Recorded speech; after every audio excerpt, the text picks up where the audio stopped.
রান্না করার সময় রান্নাঘরে যে মহিলা মা বোনেরা তিনটি কাজ করবে তার কপাল ভাগ্য খুলে যাবে।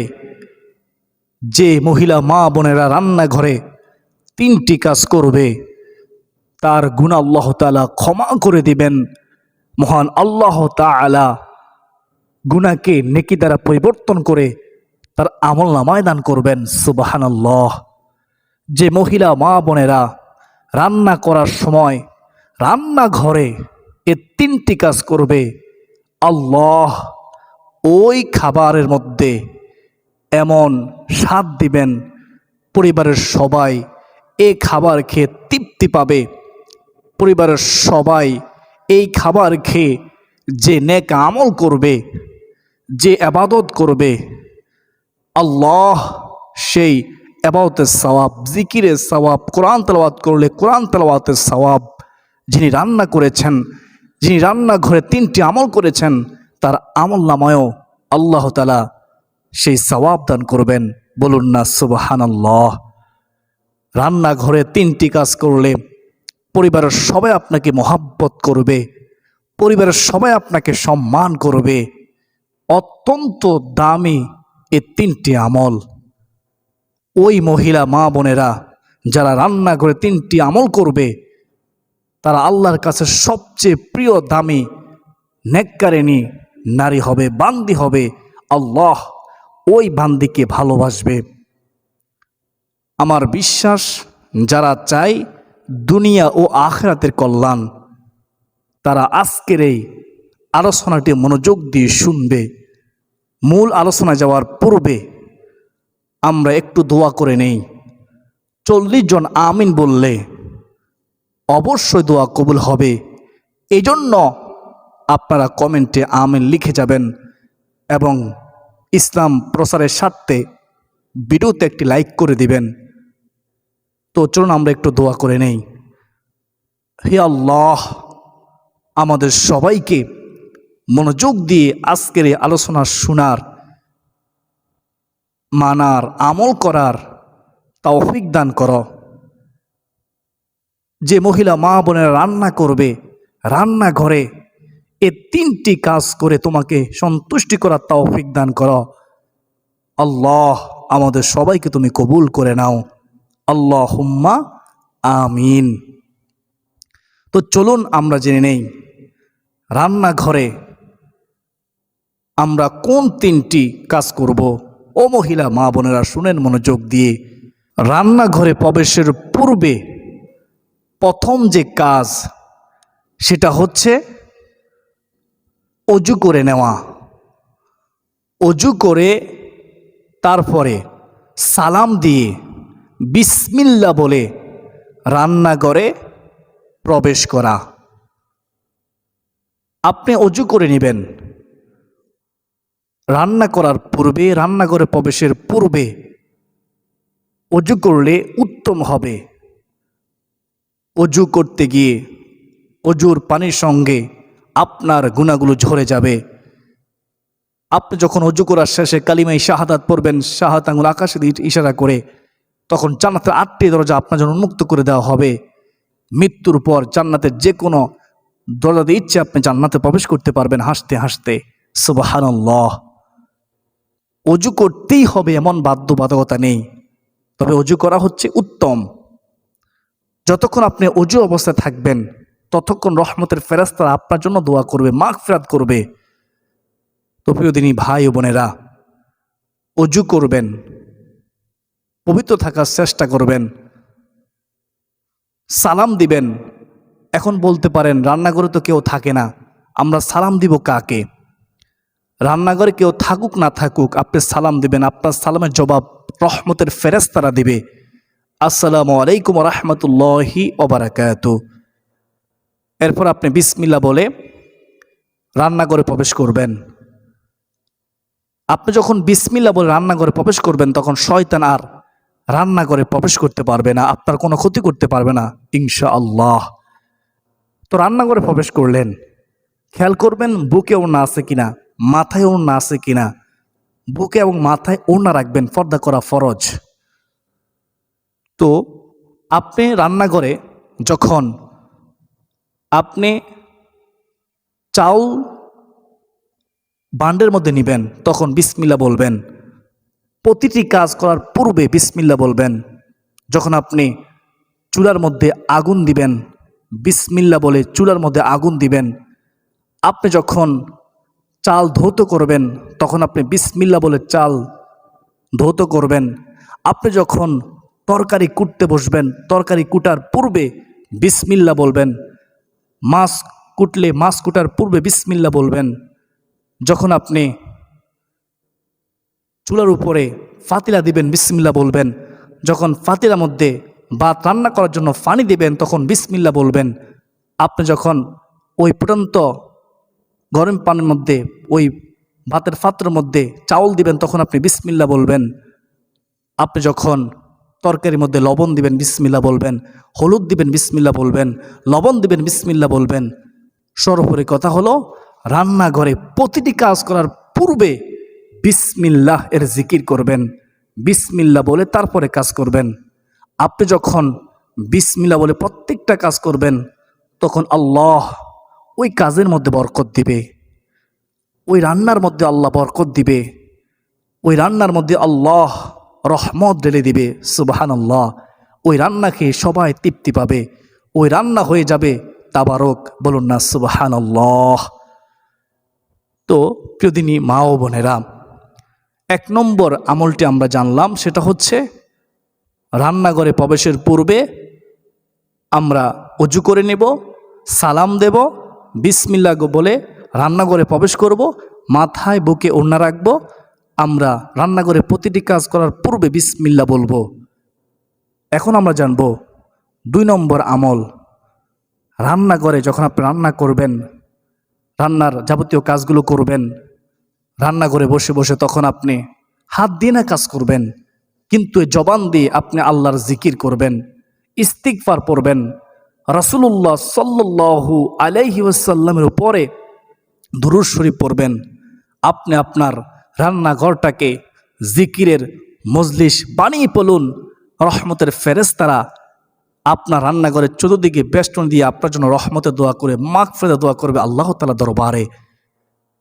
আপনি রান্নাঘরে যখন হাত দিয়ে কাজ করবেন জবানে পড়ুন সুবহানাল্লাহ, আলহামদুলিল্লাহ, আল্লাহু আকবার, লা ইলাহা ইল্লাল্লাহ। আপনি যখন সুবহানাল্লাহ পড়বেন, এই সুবহানাল্লাহ বলার কারণে আল্লাহ তাআলা জান্নাতের মধ্যে সাথে সাথে একটি ফলবান বৃক্ষ রোপণ করে দিবেন। ওই ফলবান বৃক্ষ এত লম্বা হবে যে হাদিসের মধ্যে আছে, একটি দ্রুতগামী ঘোড়া যদি 500 বছর পর্যন্ত দৌড়ায় তাহলেও ওই গাছের ছায়া, ও জান্নাতি ফলবান বৃক্ষের ছায়া অতিক্রম করতে পারবে না। বলুন না সুবহানাল্লাহ। সুবহানাল্লাহ বললে রান্নাঘরে বসে বসে আসমান ও জমিনের মধ্যবর্তী যত ফাঁকা জায়গা রয়েছে, আমার আল্লাহ এই ফাঁকা জায়গাগুলোকে নেকি দ্বারা ভরপুর করে দিয়ে আপনার আমলনামায় দান করবেন।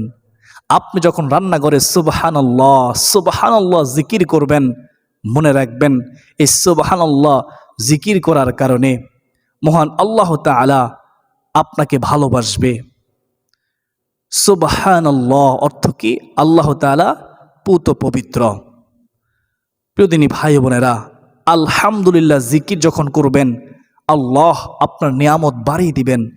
আল্লাহ তাআলার ওয়াদা, ওয়া ইয তাআযানা রাব্বুকুম লা ইন শাকারতুম লা আযীদান্নাকুম ওয়া লা ইন কাফারতুম ইন্না আযাবি লাশাদীদ। আল্লাহ ওয়াদা করেছেন, আল্লাহ শুকরিয়া আদায় করলে আল্লাহ নিয়ামত বাড়িয়ে দিবেন। বলুন না সুবহানাল্লাহ। আপনি যখন আল্লাহু আকবার জিকির করবেন, আপনি যখন মনে প্রাণে বিশ্বাস করবেন যে আল্লাহ সর্বশ্রেষ্ঠ, তার চেয়ে বড়ত্ব আর কেউ নেই, তার চেয়ে শ্রেষ্ঠত্ব আর কারো নেই, তিনি মহান, তিনি সবচেয়ে বড়, সর্বশ্রেষ্ঠ, যখন মনে প্রাণে বিশ্বাস করবেন তখন আল্লাহ আপনাকে ভালোবাসবে। আল্লাহু আকবার জিকির যখন আপনার জবানে চলবে তখন আল্লাহ আপনার জিম্মাদারি গ্রহণ করবে। দুনিয়াতে কোনো ভয় থাকবে না, আখিরাতে কোনো ভয় থাকবে না। তো আমরা রান্নাঘরে আল্লাহু আকবার জিকির করব, হাত দিয়ে কাজ করব আর জবানে আল্লাহু আকবার জিকির করব। আর সবচেয়ে বড় মজার বিষয় হচ্ছে লা ইলাহা ইল্লাল্লাহ, এই জিকির করলে আপনি যখন রান্নাঘরে এই লা ইলাহা ইল্লাল্লাহ জিকির করবেন, আপনি রান্নাঘরে বসে আছেন কিন্তু আপনার এই শব্দ, এই কালিমা 7 আসমান ভেদ করে আরশ আজিমে গিয়ে আরশ আজিমের খুঁটি ধরে এভাবে নাড়তে থাকবে, এভাবে নাড়তে থাকবে, আরশ আজিমের খুঁটি দুলতে থাকবে। আর আল্লাহ বলবে, ও আরশের খুঁটি তুমি কেন কাঁপতেছ, তুমি কেন দুলতেছ? আরশের খুঁটি বলবে, হে পরওয়ারদিগার আল্লাহ, দুনিয়ার আপনার অমুক বান্দি রান্নাঘরে বসে বসে লা ইলাহা ইল্লাল্লাহ জিকির করতেছে, তাই আমি কাঁপতেছি, আমি দুলতেছি। আল্লাহ বলবে, থেমে যাও। তখন আরশের খুঁটি বলবে, আল্লাহ, যতক্ষণ পর্যন্ত আপনি তাকে মাফ না করবেন, যেই বান্দি রান্নাঘরে বসে বসে লা ইলাহা ইল্লাল্লাহ জিকির করতেছে, যতক্ষণ পর্যন্ত আপনি তাকে ক্ষমা না করবেন, তার দোয়া কবুল না করবেন, আমি আরশের খুঁটি থামবো না। তখন আল্লাহ সাথে সাথে ওই বান্দিকে ক্ষমা করে দেন, বান্দির সমস্ত মনের আশা পূরণ করে দেন। বলুন না সুবহানাল্লাহ। এই জন্য আমরা যখন রান্নাঘরে বসে বসে কালিমার জিকির করব, মন দিয়ে দিল দিয়ে দৃঢ় ইয়াকিন রেখে আল্লাহকে সন্তুষ্টি করার জন্য জিকির করব। জিকির অত্যন্ত দামি একটি আমল। জিকির সম্পর্কে রাসূলুল্লাহ সাল্লাল্লাহু আলাইহি ওয়াসাল্লাম বলেন, যেই কলব আল্লাহর জিকির করে না সেই কলব হচ্ছে মৃত, আর যেই কলব আল্লাহর জিকির করে সেই কলব হলো জীবিত। আপনি যখন একটি গুনাহ করবেন তখন কলবের মধ্যে একটি দাগ পড়ে যায়, আপনি যখন 2টি গুনাহ করবেন কলবের মধ্যে আরও একটি কালো দাগ পড়ে যায়। হাদিসের মধ্যে আছে, যখন আপনি গুনাহ করতেই থাকেন তখন অন্তরের এই কালো দাগ বাড়তেই থাকে, এক পর্যায়ে আমার আপনার এই কলব অন্ধকার হয়ে যায়। শয়তান ভাষাবাদী, এই জন্যই নামাজ ভালো লাগে না, কোরআন তেলাওয়াত ভালো লাগে না, জিকির করতে ভালো লাগে না, কারণ আমাদের অন্তর অন্ধকার হয়ে গেছে। গুনাহ করতে করতে শয়তান আমাদের কলবে বাসা বেঁধেছে। তো আসুন আমরা কালিমার জিকির করে অন্তরকে পরিষ্কার করি, শয়তান দূরীভূত হয়ে যাবে, অন্তরের ময়লা দূর হয়ে যাবে। নবীজি সাল্লাল্লাহু আলাইহি ওয়াসাল্লাম বলেন, অন্তরের ময়লা পরিষ্কারের যন্ত্র হচ্ছে জিকির। সুবহানাল্লাহ। জিকিরের দ্বারাই অন্তরে প্রশান্তি আসে। তো আমরা জিকির করব। হাসরের ময়দানে আছে, হাদিসের মধ্যে আছে যে হাসরের ময়দানে সবচেয়ে আগে আগে জান্নাতে যাবে ওই উম্মত, যেই উম্মত বেশি বেশি করে দুনিয়াতে জিকির করেছে। সুবহানাল্লাহ। জিকির করলে আল্লাহ সম্মান বৃদ্ধি করে দেয়, জিকির করলে আল্লাহ ক্ষমা করে দেয়, জিকির করলে আল্লাহ ভালোবাসে, জিকির করলে অন্তরের ময়লা দূর হয়ে যায়, জিকির করলে ঈমান মজবুত হয়, জিকির করলে দুনিয়া আখিরাতের কল্যাণ পাওয়া যায়, জিকির করলে পেরেশানি হতাশা দুশ্চিন্তা দূর হয়ে যায়, হায়াতে বরকত হয়, রিজিকে বরকত হয়। জিকিরের অসংখ্য উপকারিতা রয়েছে। আমরা জিকির করব ইনশাআল্লাহ। ও মহিলা মা বোনেরা, রান্নাঘর আপনার হাত দিয়ে না কাজ করবেন, এই জিকিরগুলো করবেন। হাদিসের মধ্যে আছে, রাসূলুল্লাহ সাল্লাল্লাহু আলাইহি ওয়াসাল্লাম বলেছেন যে শীতকালে যেভাবে গাছের পাতা ঝরে যায়, আমার উম্মত যখন সুবহানাল্লাহ আলহামদুলিল্লাহ আল্লাহু আকবার লা ইলাহা ইল্লাল্লাহ এই জিকিরগুলো করবে, তার গুনাহগুলোও এইভাবে গাছের পাতা যেভাবে শীতকালে ঝরে যায়, এইভাবে তার গুনাহগুলোও ঝরে যাবে। সুবহানাল্লাহ। ও মহিলা মা বোনেরা, আপনার যদি চান দুনিয়া আখিরাতের কল্যাণ, তাহলে রান্নাঘরে গানের অডিও চালু না করে আপনি এই জিকিরগুলো করুন, অথবা ওয়াজ চালু করে দিন, ওয়াজ শুনুন, কোরআন তেলাওয়াত মোবাইলে চালু করে দিন, কোরআন তেলাওয়াত শুনুন আর জবানে জিকির করুন। আপনারা অনেকেই করেন রান্নাঘরে গান চালু করে দেন, অডিও গান শুনতে শুনতে আপনারা রান্না করেন। শয়তান খুশি হয় এরকমটা করলে, আপনার রিজিকে বরকত হবে না, এই খাবারের মধ্যে বরকত হবে না। তো আপনি যদি খাবারের মধ্যে বরকত পেতে চান, আপনি যদি চান এই খাবার যারা খাবে তাদের নেক আমলের সওয়াব পেতে, তাহলে আপনাকে এই আমলগুলো করতে হবে। আর আপনি ইস্তিগফার পড়বেন, আস্তাগফিরুল্লাহ আস্তাগফিরুল্লাহ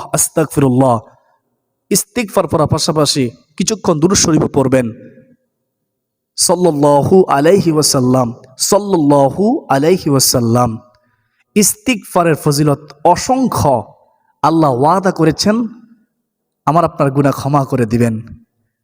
সূরা নূহ 10 থেকে 12 নম্বর আয়াতের মধ্যে রয়েছে, বিসমিল্লাহির রহমানির রহিম, ফাকুলতু ইস্তাগফিরু রাব্বাকুম ইন্নাহু কানা গফফারা ইউরসিলিস সামাআ আলাইকুম মিদরারা ওয়ায়ুমদিদকুম বিআমওয়ালিন ওয়া বানিনা ওয়ায়াজআল লাকুম জান্নাতিন ওয়ায়াজআল লাকুম আনহারা। আল্লাহ ওয়াদা করেছেন। সূরা নূহ 10 থেকে 12 নম্বর আয়াতের মধ্যে বলা হয়েছে ইস্তিগফার পড়লে আল্লাহ তাআলা রহমতের বৃষ্টি দিবেন, নেককার সলিহীন সন্তান দিবেন, সন্তানের প্রয়োজন হলে ধন সম্পদ বৃদ্ধি করে শক্তিশালী করবেন, আমাকে আপনাকে জান্নাত দান করবেন, আমার জন্য আপনার জন্য নদী প্রবাহিত করবেন যদি আমরা ইস্তিগফার পড়ি। ইস্তিগফার অসংখ্য উপকারিতা, এমন উৎস থেকে রিজিক আসবে যা আমরা কখনো কল্পনাও করিনি। সকল পেরেশানি দূর হবে, সকল দুঃখ কষ্ট দূর হবে ইস্তিগফারের আমল করলে। ও মহিলা মা বোনেরা, রান্নাঘরে পড়ুন ইস্তিগফার, আস্তাগফিরুল্লাহ আস্তাগফিরুল্লাহ আস্তাগফিরুল্লাহ আস্তাগফিরুল্লাহ। আর দুরূদ শরীফ পড়ুন। দুরূদ শরীফ না পড়লে আপনি যা আমল করতেছেন এই আমল আসমান ও জমিনের মধ্যবর্তী অবস্থা ঝুলন্ত থাকবে। এই জন্য আমাদের উচিত হচ্ছে মুহাব্বতের সাথে দুরূদ শরীফ পড়া, জিকির ইস্তিগফার পড়ার পাশাপাশি। তো আশা করি ও মহিলা মা বোনেরা আপনারা বুঝতে পেরেছেন। 2 নম্বর আমল হচ্ছে রান্নাঘরে আপনারা জিকির, তাওবা, ইস্তিগফার এবং দুরূদ শরীফ পড়বেন। 3 নম্বর আমল সেটা হচ্ছে রান্নাঘরে অপচয় করবেন না। চেষ্টা করবেন যেন আপনার দ্বারা রান্নাঘরে কোনো অপচয় না হয়। অনেকে কি করে, পানির কল ছেড়ে রাখে আর রান্না করতে থাকে, এদিক দিয়ে পানি পড়তেছে তার খবর নাই। আপনি যদি রান্নাঘরে পানির কল ছেড়ে রাখেন তাহলে পানি পড়তে থাকবে, অপচয় হবে। এই অপচয় করা যাবে না। অনেকে দেখা যায় যতটুকু তরকারি প্রয়োজন কাটার ততটুকু না কেটে অতিরিক্ত কাটে, পরে এই তরকারি অবশিষ্ট অংশটুকু ফেলে দেয়। এটা অপচয়।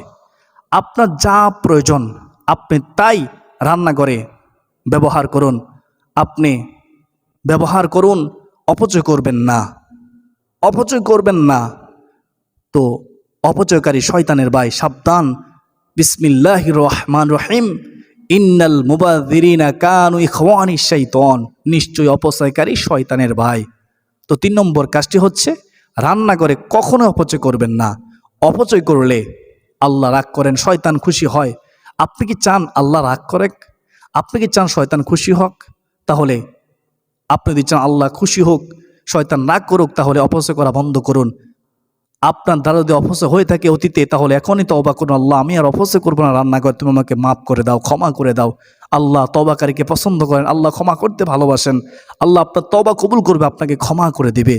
আর পড়ুন ইস্তিগফার, আস্তাগফিরুল্লাহ রাব্বি মিন কুল্লি যামবিন ওয়া আতুবু ইলাইহি লা হাওলা ওয়ালা কুওয়াতা ইল্লা বিল্লাহিল আলিয়্যিল আযীম।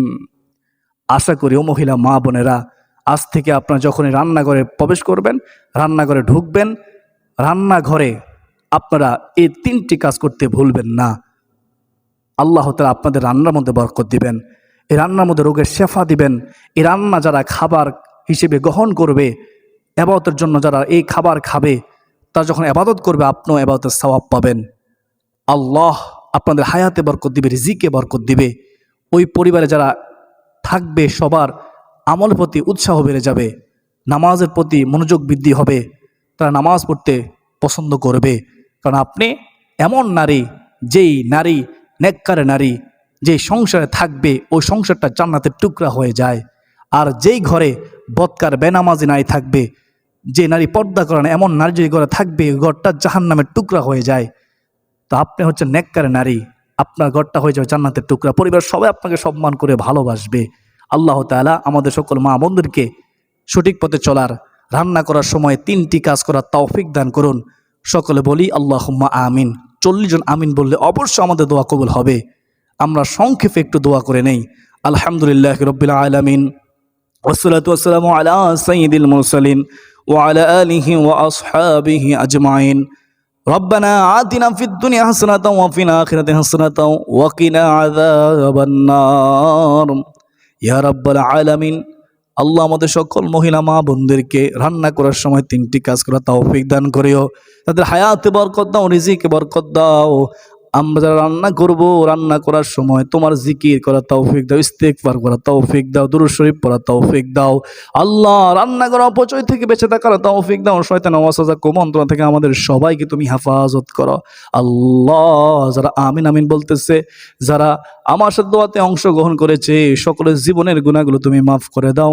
আল্লাহ আমাদের প্রত্যেককে সঠিক পথে চলার তৌফিক দাও। মৃত্যু তো হবে, মৃত্যু আমাদের ঈমানের সাথে মৃত্যু নসিব করবে। বেঈমান বানায়, কাফের বানায়, মুশরিক বানায়, মুনাফিক বানায়, জালিম বানায় মৃত্যু দিও না ইয়া রাব্বাল আলামিন। আমাদের মা বাবা, দাদা দাদি, নানা নানি, শ্বশুর শাশুড়ি, আত্মীয় স্বজন, পাড়া প্রতিবেশী, যে যেখানে অন্ধকার কবরে, প্রত্যেকের কবরটুকু জান্নাতের বাগান বানায়া দাও। আখিরি পরিয়াত আল্লাহ মৃত্যু তো হবে, ঈমান সত্যি মৃত্যু নসিব করবে। ঈমান বানায়, কাফের বানায়, মুশরিক বানায়, মুনাফিক বানায়, জালিম বানায় মৃত্যু দিও না। মৃত্যুর সময় তোমার বন্ধুর চেহারা মুবারক আনোয়ার দেখায়া দেখায়া আমাদের জবানে জারি করে দেব মধুর কালিমা লা ইলাহা ইল্লাল্লাহু মুহাম্মাদুর রাসূলুল্লাহ সাল্লাল্লাহু তাআলা আলাইহি ওয়াসাল্লাম।